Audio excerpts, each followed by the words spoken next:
这照片是你在我最难过无助的时候帮我拍的。不过你这人真奇怪啊！我难过的时候，你第一时间不是安慰我，而是帮我拍照片。拍照是凝固时间最好的办法。有了这些照片，我们就不会忘记我们生命中那些重要的瞬间。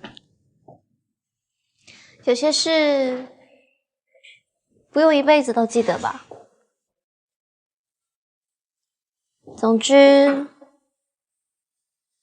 这一切都过了，放了他吧。我已经给他一条活路了，就看他自己珍不珍惜，要不要重新站起来了。那我继父呢？我恨他，但也不至于要让他完全消失吧？你何必要这么做？我自有我自己的道理。我担心的是你，你该收手了吧？血债血还，这个世间是有因果的，你种下什么因，就会得什么果。可是我们都不已经有我们自己新的人生了吗？何必要让那些陈年往事再来打扰我们呢？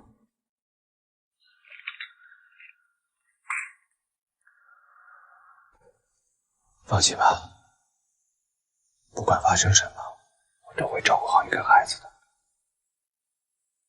可是，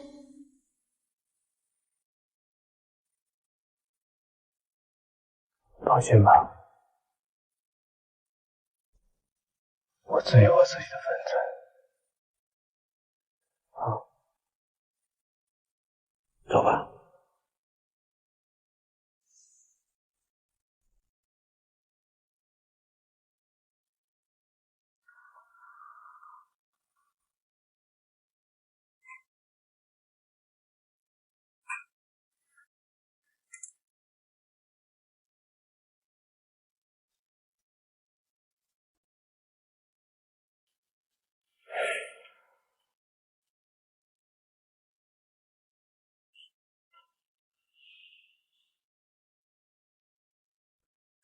我认识她比你早，像我一个朋友，一个有故事的女人。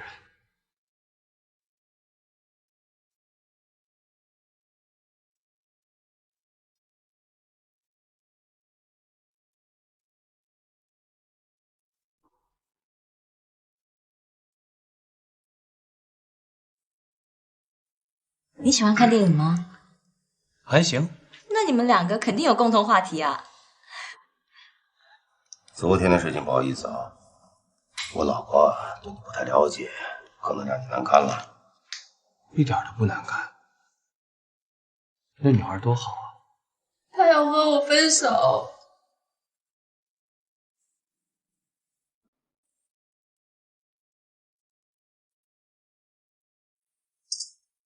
那天我离开你，其实我并没有走，我就坐在楼大楼，有一个男人，他就住在楼下，带我走。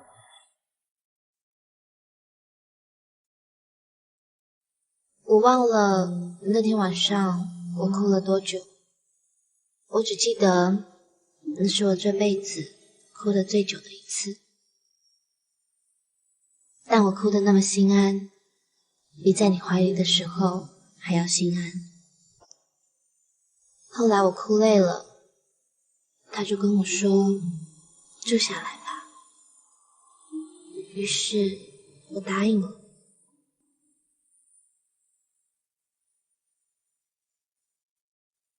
其实我结婚远比你早很多，大概距离我离开只有1个月吧。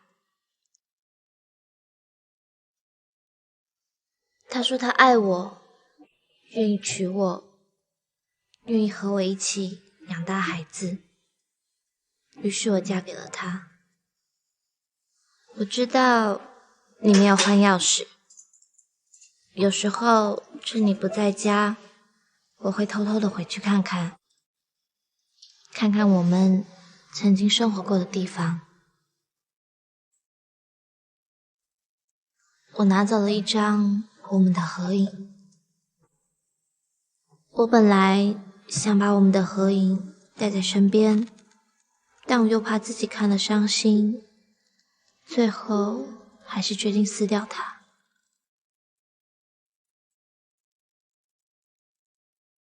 我知道你不会让我保留那个孩子的，我们搬走了。你再好好想想，还有谁能把孩子带走的？该不会……谁？她是个什么样的女人？一个很好的女孩，受过伤的女孩。她叫什么名字？这个你没什么关系吧？你爱她？有兴趣见见她吗？她很美吧？我敢肯定，我电脑里那些照片，她有很多瞬间是你从来没见过的。你每天在大街上等谁呢？啊！你以为那个人会来找你来吗？别做梦了！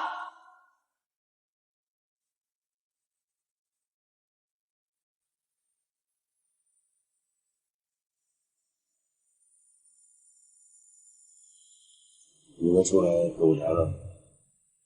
这么晚了，你有什么事？有事。你要电话。好，那我马上来。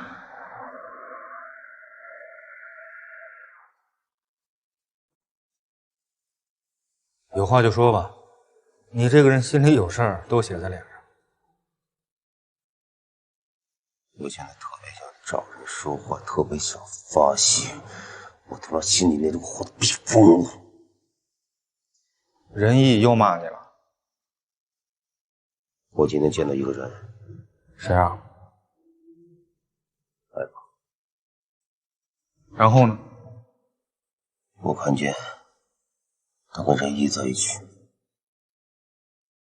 当然我没有让他们发现我。这样也好，等真相大白了之后再告诉他。说实话，我现在心里越来越迷惑了，我真的不知道我是不是应该继续下去。怎么了？我看见爱宝和仁义在一起，他们俩是那么温馨，爱宝是那么宁静。我突然感觉，是不是爱宝跟仁义在一起的时候，他们是很幸福的，根本不需要我去解救他。你觉得他们在一起会幸福吗？也许吧。你错了，你肯定知道农夫和蛇的故事。农夫救了蛇，最后蛇把农夫咬死了，这是本性使然。你觉得一个逼死你妻子孩子，使你家破人亡，或许现在手上还有另一条人命的人，能照顾好爱宝吗？不管怎么样，我都会把这件事情查下去。有什么进展吗？我听到他们俩谈话了，那个老头好像跟爱宝的关系非常的近。我打算明天去趟爱宝出生的地方，好好的把这件事情查一查。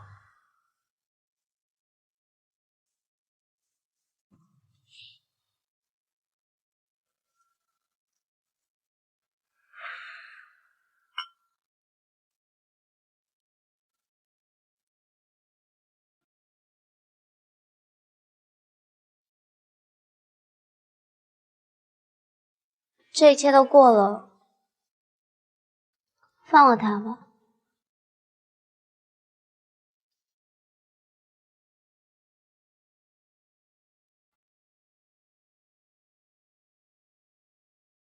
我已经给他一条活路了，就看他自己珍不珍惜，要不要重新站起来了。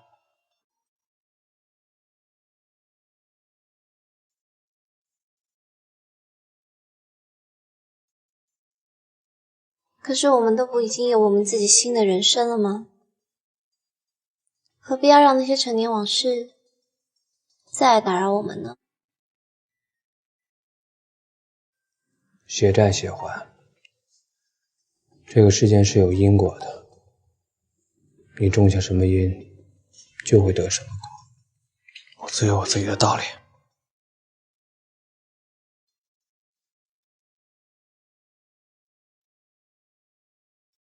放心吧，不管发生什么，我都会照顾好你跟孩子的。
小伙子，你找谁呀？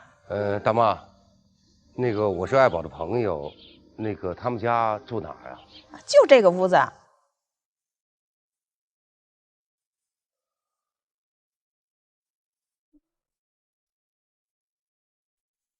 哎，大妈，他们家是不是出事儿了？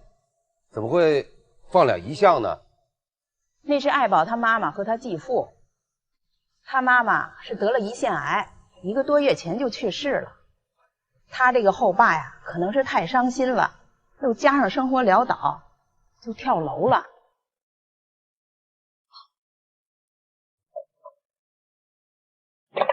他常回来吗？不常回来，自从上了大学，好多年都见不到他了。最近家里出了事儿，他回来料理，才又见到他。听说是结了婚了，孩子都蛮大的了。哎，爱宝这孩子啊，是个好孩子，就是命不好，从小吃了不少的苦。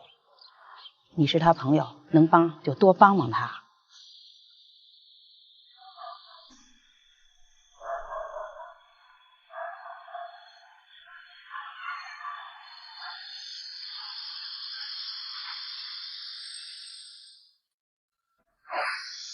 到了，你回去吧。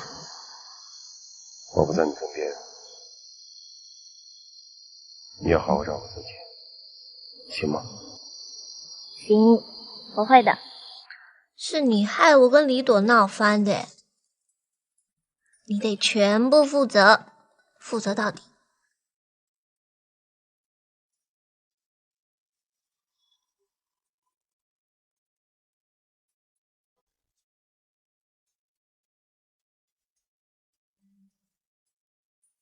天，我有自己的公司，赚好多好多钱，你俩生好多好多孩子，我们周游世界。我也很想周游世界，我们可以买一艘游艇，然后去各个岛钓鱼，去潜水，好吧？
是。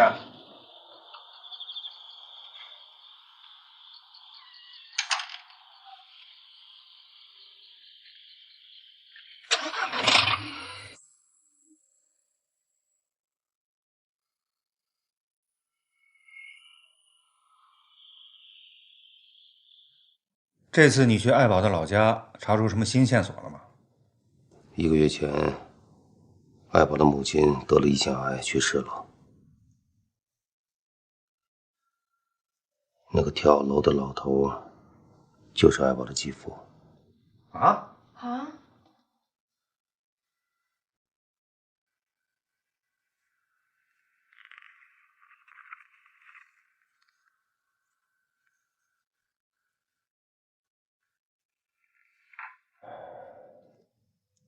爱宝很长时间没有跟他母亲联系过。他母亲去世后，他的继父就去找爱宝。节哀顺变吧。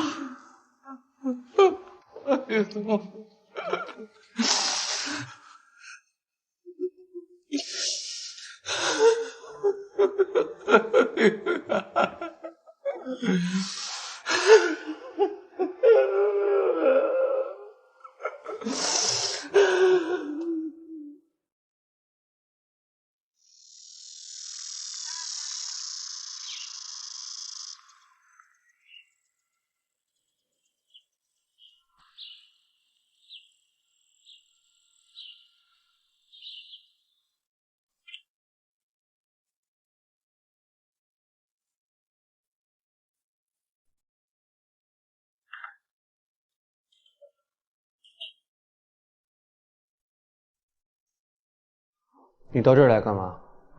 我来找爱宝啊。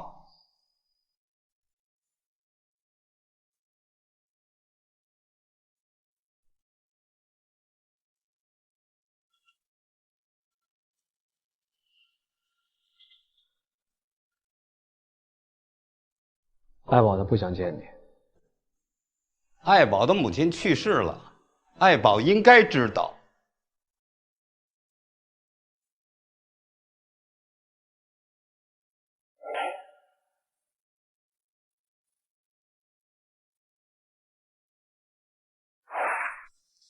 任总，您找我？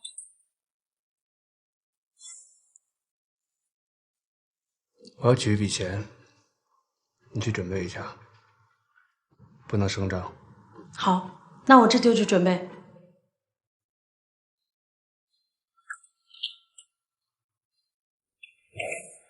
那个老头，他到公司来要钱的时候，老板第一次特别痛快就给他了，而且让我把专项款提现金给他。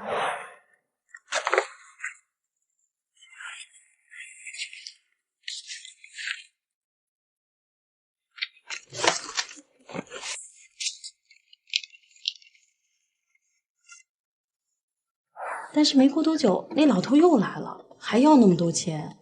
这次咱们老板啊就没给他，他就让我去打发他。当时我找到那个老头，给他说了几句话，就争执起来了。不是跟你说过了吗？我们老总有指示，我现在不能把钱给你。不是说好了吗？怎么又反悔呀？那老头啊，跳楼之前财务部找过高监，神神秘秘的，没几个人看见。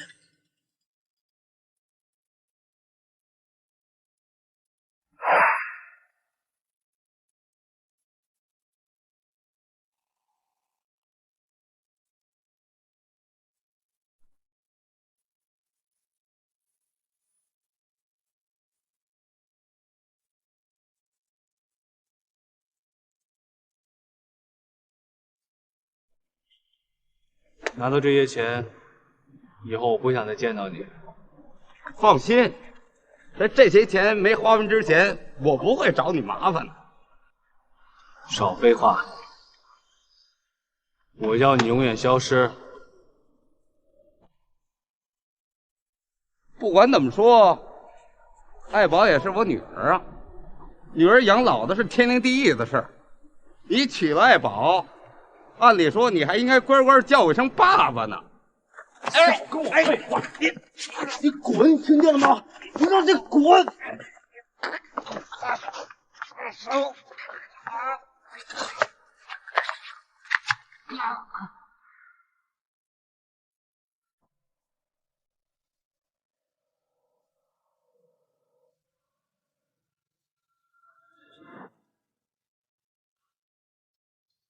我要辞职。为什么？我感觉这一直在提防我，而且现在在公司里呢，也不可能得到更多的东西。那你不想继续调查了？辞职以后，我会有更多的时间。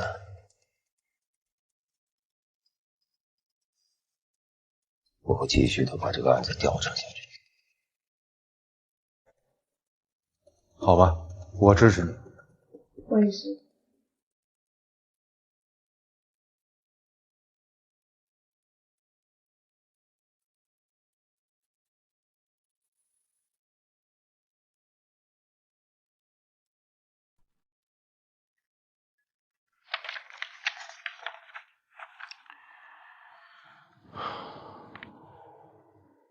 我早都料到会有这么一天了。怎么着？最终还是受不了了？没什么受不了的，只是因为我有更重要的事情需要去做。有更重要的事情要去做，这个借口挺好。你注定是个失败者。你错了，有一天你就会明白的。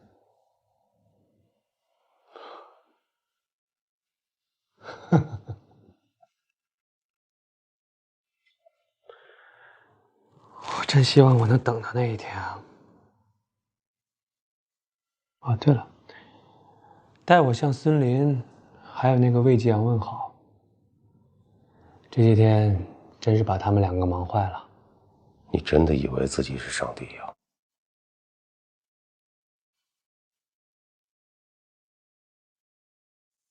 也许吧。如果上帝他真的存在的话，他也会跟我一样，俯视着你们，看你们在那儿忙忙碌碌。虽然不会有什么好结果。你又错了。有句老话，善有善报，恶有恶报。你不过是上帝手里的一个玩偶，终有一天你会受到惩罚。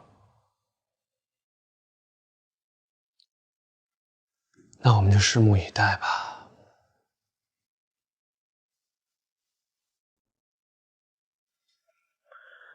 这次千万别半途而废了。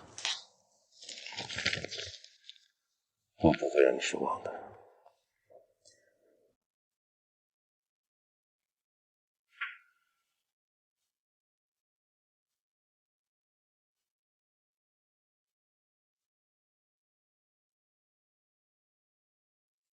你们昨天在电话里跟我说那些疑点，我都仔细分析过。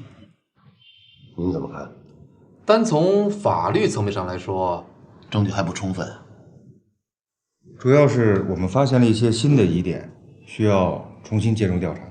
但是光靠你们个人的力量，恐怕会很难吧？那您的意思是让我们把这些疑点重新提交给公安局，让他们重新审？这个恐怕有问题吗？这个案子公安局已经结案了，已经结案的案子是不会轻易重审的，除非你们能够找到什么新的发现。怎么，这个案子对你们来说很重要吗？非常重要。那也只能靠你们自己了。虽然证据还不够充分，但是如果你们能够找到一些新的有价值的线索，就尽管来找我，好吗？谢谢。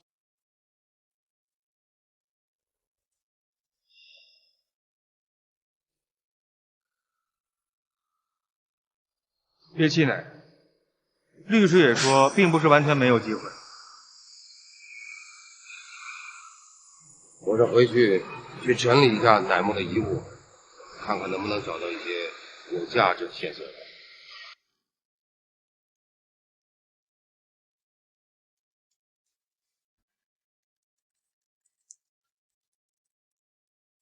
逸轩，如果有一天你看到这个日记，也许是我该让你知道事实的时候了。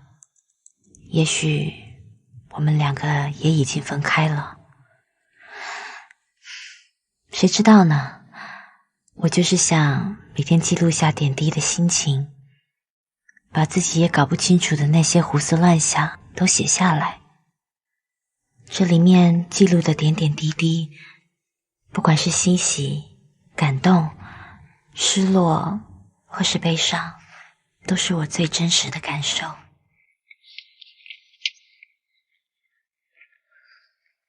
师傅，西直门。对不起，小姐，这辆车是我先打的。啊，不好意思啊，我以为……不过先生，我真的有急事，而且我打了好久的车了，能不能……行，走吧。走。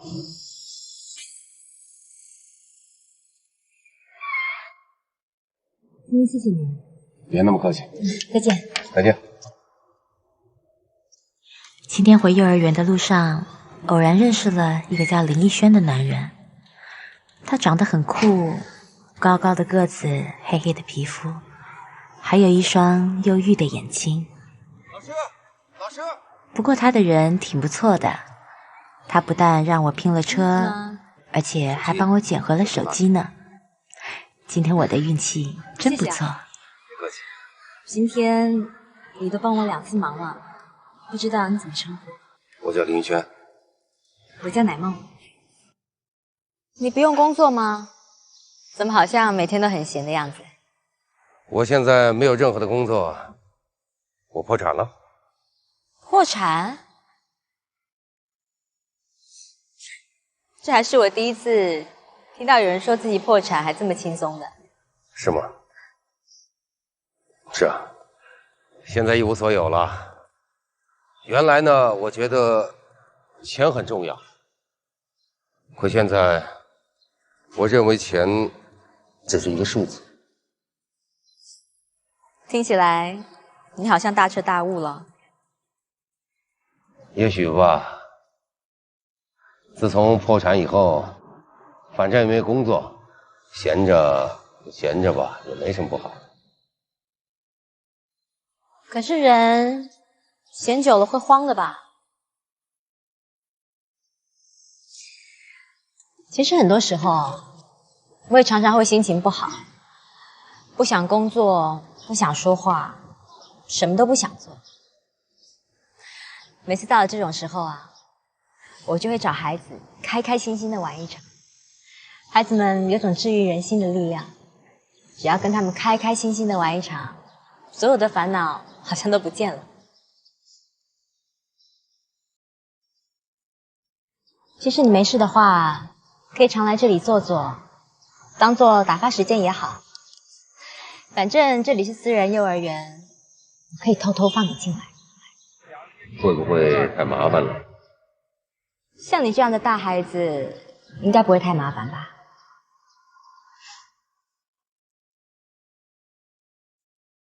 今天林逸轩又来找我了，他说他最近失业，没什么事情，所以过来找我聊聊天。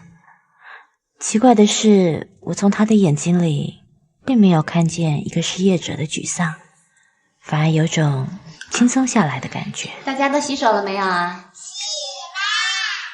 啦！真棒！好啦，现在可以开动了。老师，外面有个人。你来了。对。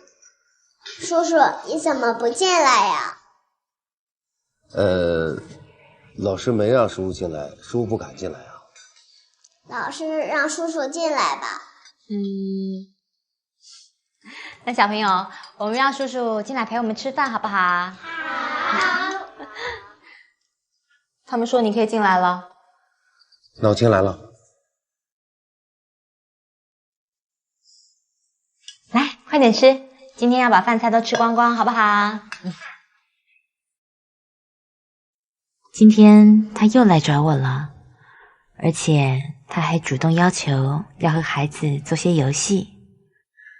不知道为什么，我对这个男人突然产生了一种好奇心。看他和孩子玩得这么开心的样子，我觉得他以前一定经历过一些事，有些难以言语的痛苦，需要时间去慢慢的冲刷掉。孩子就是有一种魔力，让人觉得心情很平静，可以治愈人心。如果可以帮得了他，也许也算一种福报吧。希望我们能早一点治愈他的心病。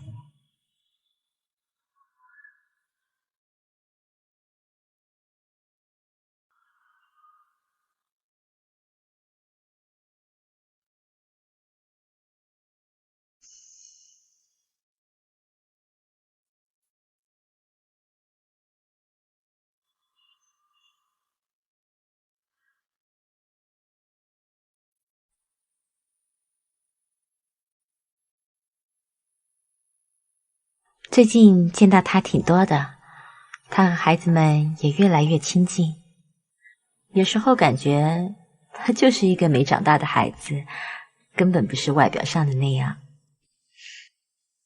有时候我也想问问他过去究竟发生了什么，可是我忍住了。我只是觉得他休息了这么久，应该已经准备好可以重新出发了。也许我需要做的就是轻轻地推他一把。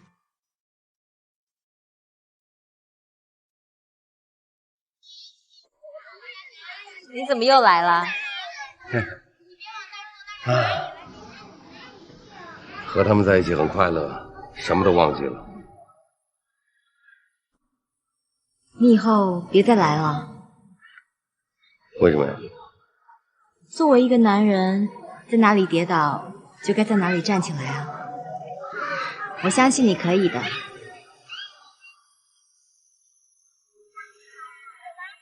怎么啦？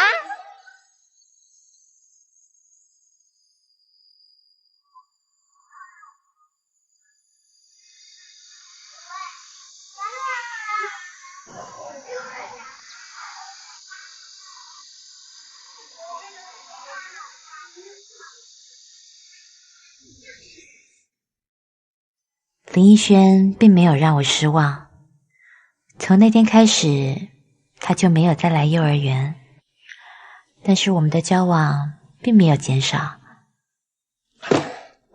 爱情就自然而然地发生了。别看这公司又小又破又难看，不过这公司有一点是好的。什么？公司所有的一切都属于我。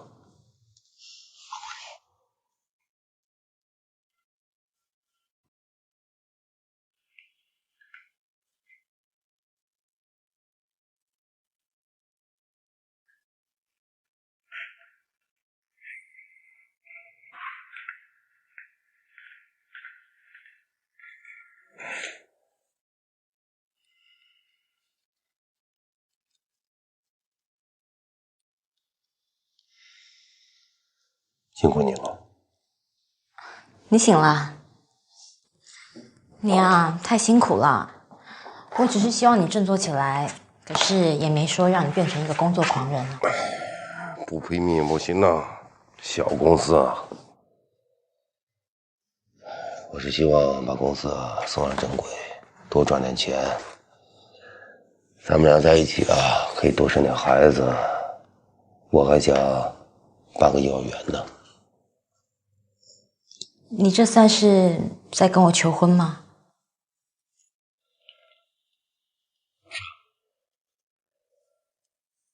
我想你做我老婆。你怎么知道我一定会嫁给你啊？我觉得我们俩在一起合适。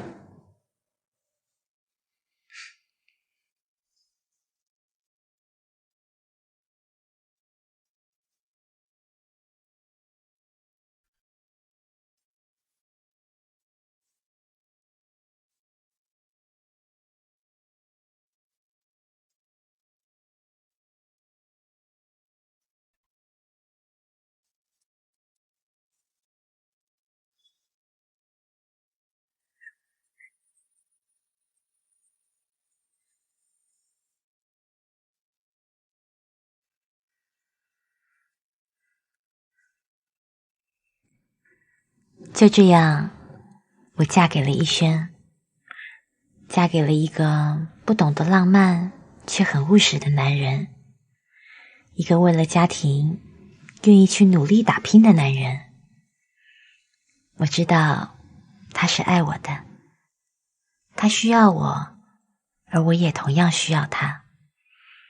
我相信我们会很幸福的。林逸轩，你是否愿意娶乃梦做你的妻子？无论顺境或逆境，富裕或贫穷，健康或疾病，快乐或忧愁，你都毫无保留地爱他，对他忠诚，直到永远。我愿意。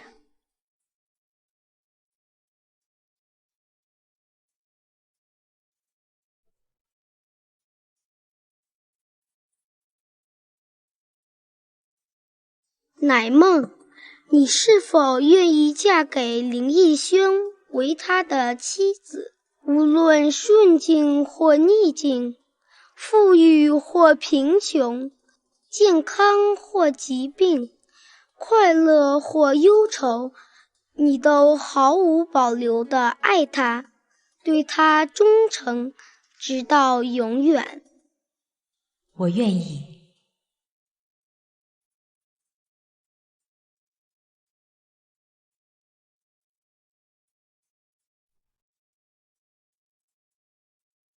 我们的婚礼并没有盛大的庆典仪式，也没有邀请什么亲朋好友，有的只是这群可爱的孩子们，他们见证了我们平凡的爱情。我很庆幸可以成为逸轩的妻子，我只想做他背后的女人，让他们有后顾之忧，然后生几个我们自己的孩子，建立一个属于我们自己的幸福家庭。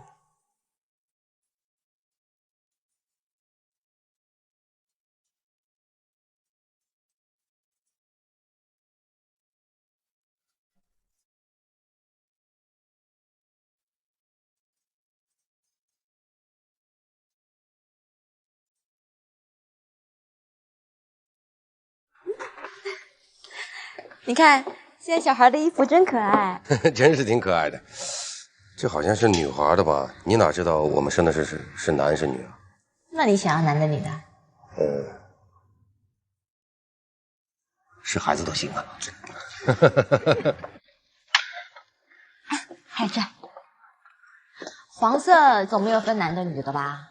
买了都能用。这塑料的吧？老公，你看，贴哪个好？这个吧。贴哪个？往这儿，往这儿。那你觉得呢？往那儿。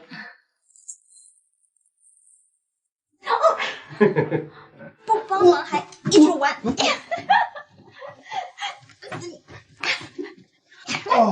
哦，你不要放开我，放开我啊！这小孩子的房间不可以这样子。这个推车还可以折叠，特别方便的。不错呀。你推给我看看。来，我试试。我来看看啊。我走喽，晒太阳了。哦，挺有好爸爸的样子的。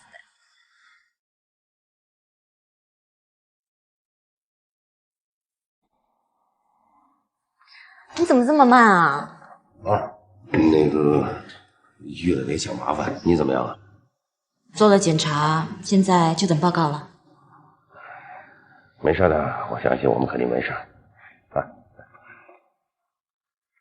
确实是身体上的问题导致的不育。什么？这没事，是男方的问题。是我的问题。你之前是不是受过什么比较严重的外伤？受过。我几年前呢盆骨受过伤，不过现在已经长好了。没有取经的血块呢，现在还存留在你的体内。可能引发了后遗症，导致精子质量的下降。那有没有医治的办法？这个不好说，因为时间实在太长了，已经造成的损伤可能没法修复。那医生，你的意思是，我以后也不会有自己的孩子了？您别着急，也不是没有别的办法。那有什么办法？人工受精。哎呀，老公，你挡住我电视了。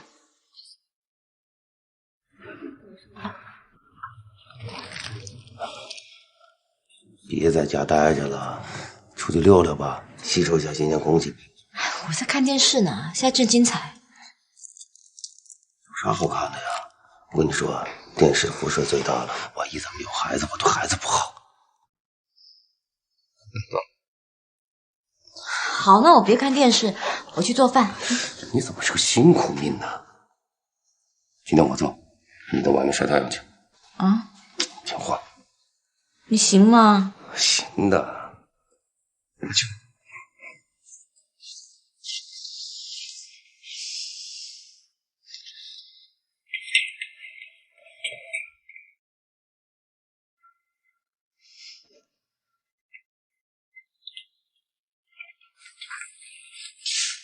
我想吃鸡翅，你会做吗？行，交给你了。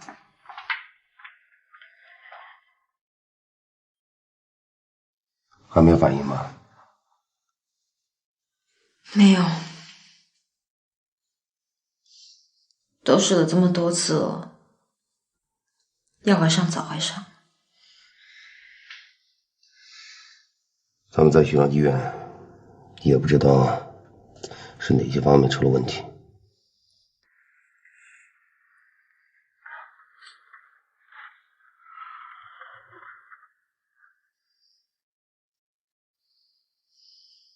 逸轩，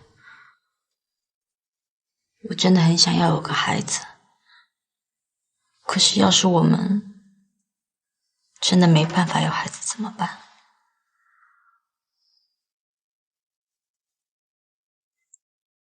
会有的，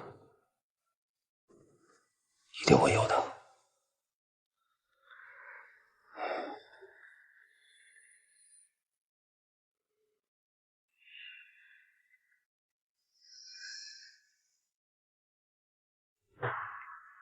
我们的造人计划一次次的失败，尽管我和逸轩都没有多说什么，但那股无力感正一点一滴的侵蚀我们的生活。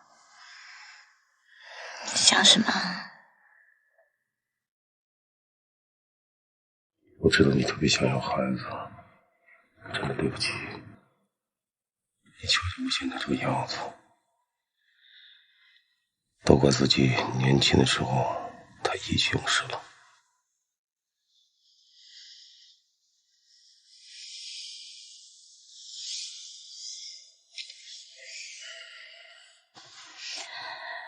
这是上天跟我们开的玩笑，他是希望我们在孩子真正来的时候懂得更加珍惜啊。而且我们两个能够在一起就够了。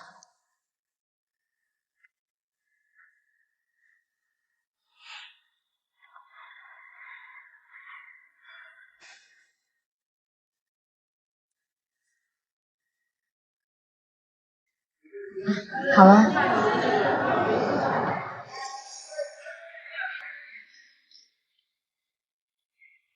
谢谢。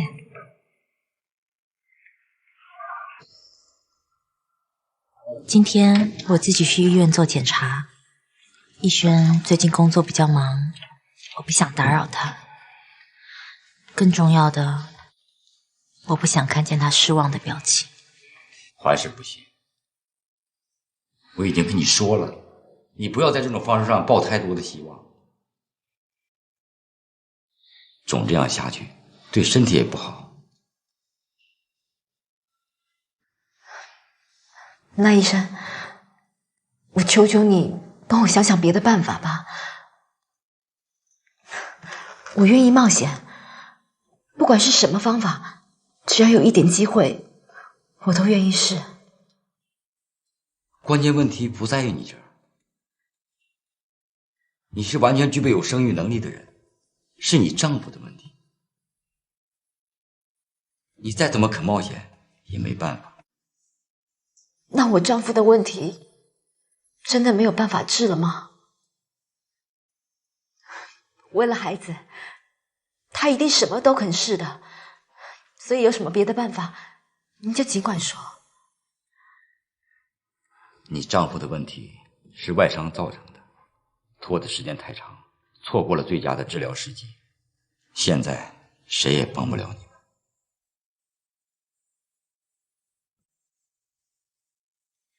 忐忑不安了好几天，该来的还是来了。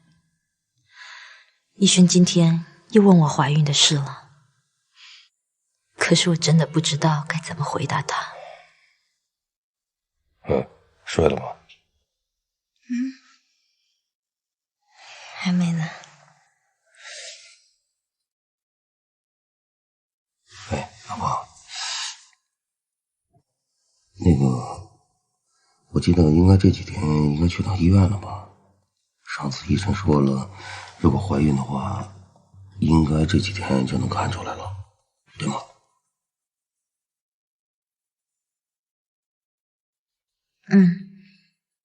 等过2天，我有时间再去检查。尽快去，我陪你去。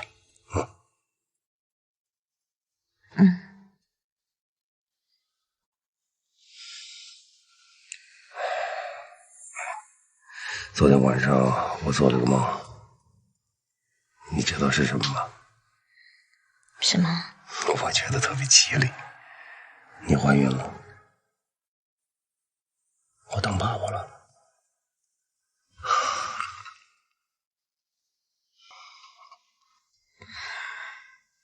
我也知道你特别想当妈妈。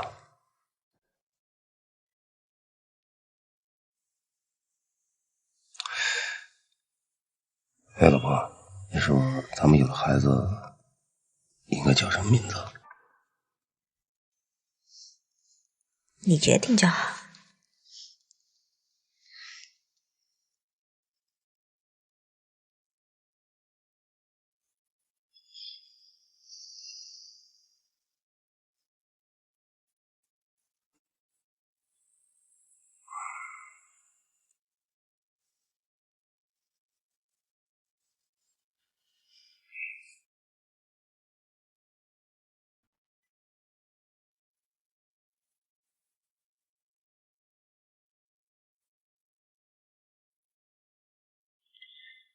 逸轩的一番话让我无言以对，我无法告诉他，其实医生已经下了定论，他是没有生育能力的人了。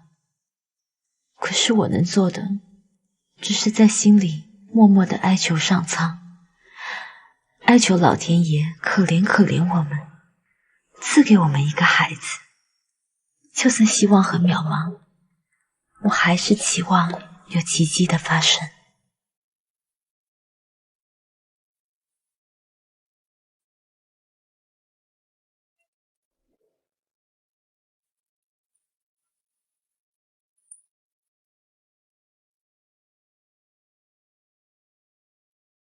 不管走了多少家医院，拜访了多少专家，结果都是一样的。西医不行，我就换中医；药物不行，我就换偏方。我相信总有一条路会是对的，这些都只是老天的考验而已。为了孩子，我愿意冒险，不管是什么方法，我都愿意尝试。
怎么了？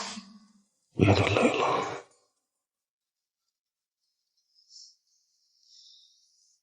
累了就睡吧。对不起。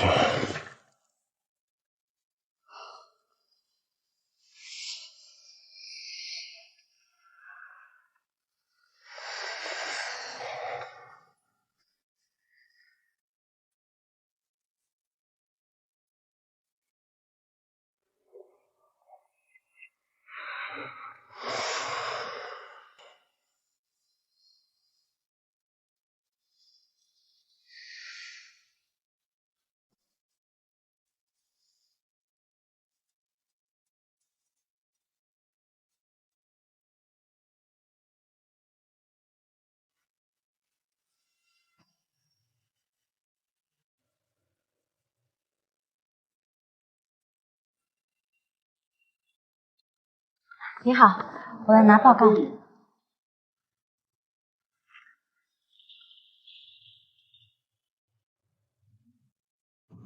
谢谢。已经记不清这是第几次来医院做检查了，可是每次结果都是一样的。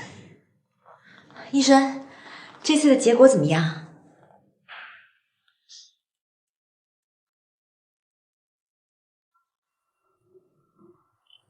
是不是不太好啊？坐吧。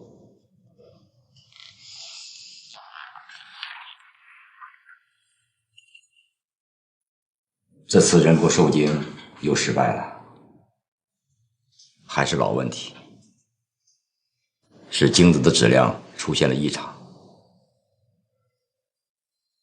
其实，这也是我们意料之中的事。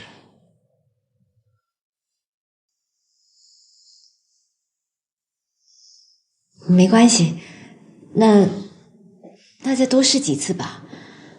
医生，我们下次什么时候再来比较合适？我看不用来了，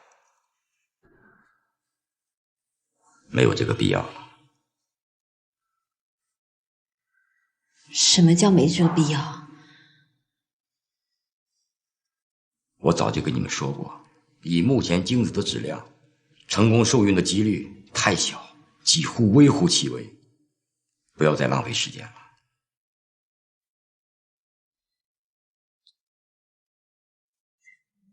可是微乎其微还是有希望的吧？医生，请你千万不要放弃我们好吗？我和我丈夫真的很希望有我们自己的孩子。你们的心情我能理解，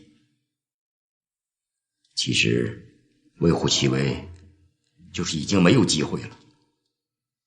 按目前的情况来看，恐怕你以后很难怀上孕。对不起，我们也无能为力。如果可以的话，你们可以去领养一个孩子，现在这种情况也不是没有，一样可以满足一个做母亲的愿望吗？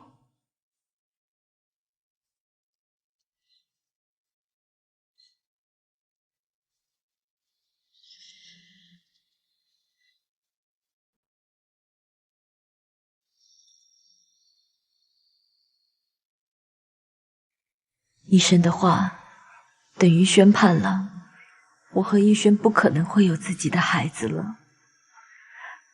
领养，那毕竟不是自己的孩子啊，我不想走到那一步。我该对逸轩说吗？而我的痛苦和无奈，又能对谁说呢？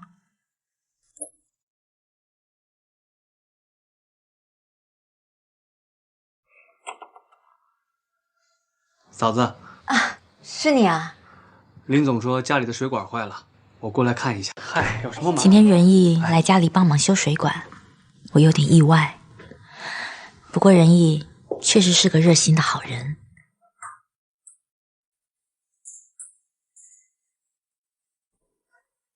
你看这可以吗？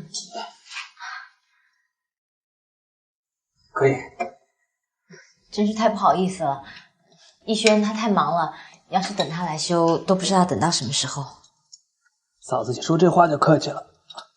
平时在公司啊，林总那么照顾我，这点小事儿举手之劳。需要什么？来，我来。可是话也不能这么说，你在公司都这么忙了，家里的事情再麻烦你，真挺不好意思的。其实平时在公司啊，我林总的叫，在我心里啊，你们早都是我的朋友了。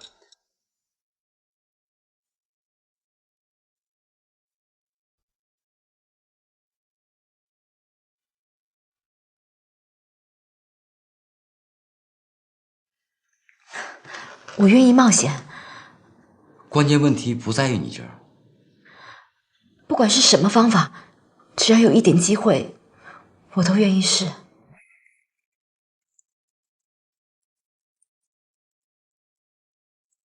最近这段日子，袁毅经常给我打电话和发短信，我们也熟悉了起来。本来我只把他当弟弟看的，和他聊天总是能感觉到很放松，那些不能对逸轩说的话，他似乎都能够理解。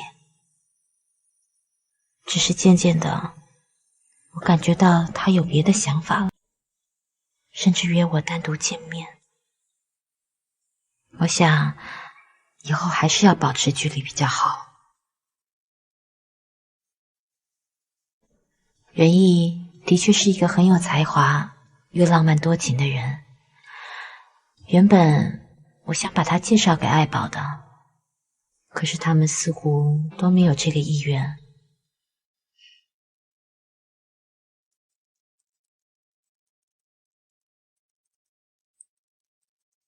袁毅明天又约我见面了，他的热情有的时候真的让人无法抗拒。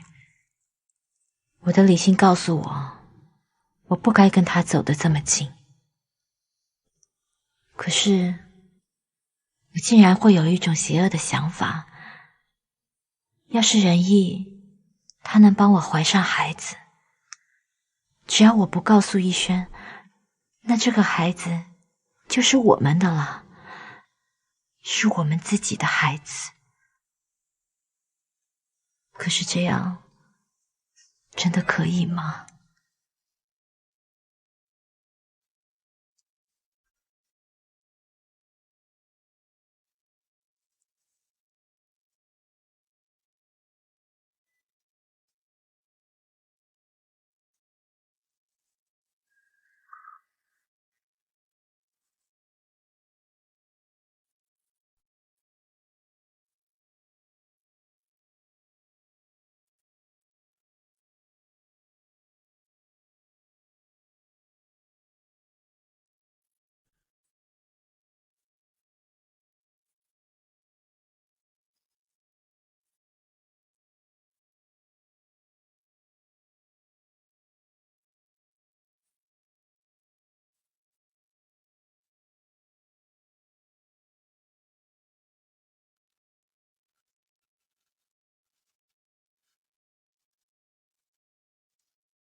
今天我去酒店和仁义见面了，我也不明白为什么会迈出这一步。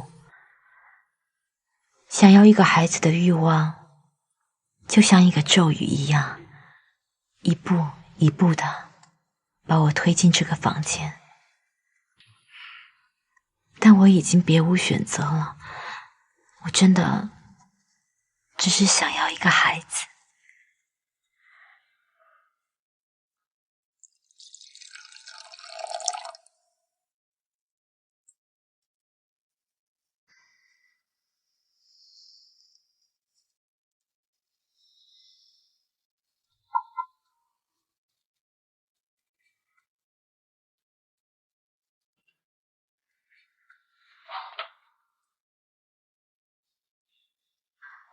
很准时吗？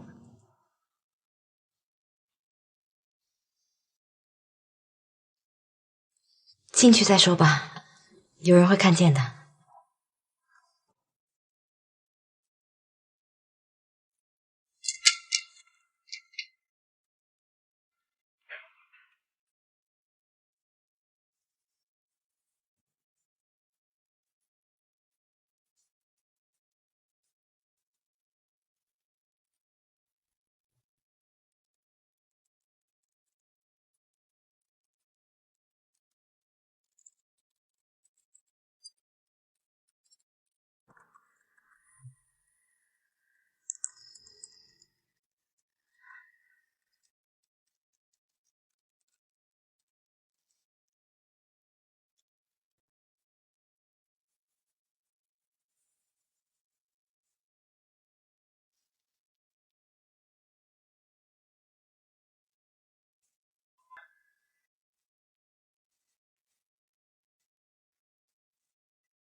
谢天谢地，我真的怀孕了，我终于怀上孩子了。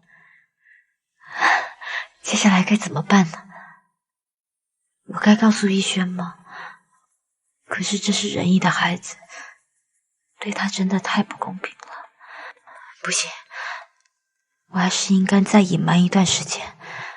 现在告诉他，他会不会怀疑呢？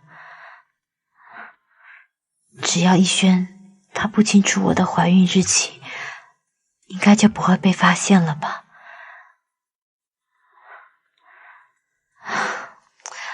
我到底应该怎么办呢？我终于怀上了孩子，我应该高兴才是啊。可是我的心里怎么这么难过呢？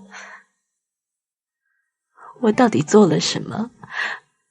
我到底对逸轩做了什么？可是我真的只是想要有个孩子，想要有一个完整的家。老天爷，你可以原谅我的自私吗？南梦，南梦。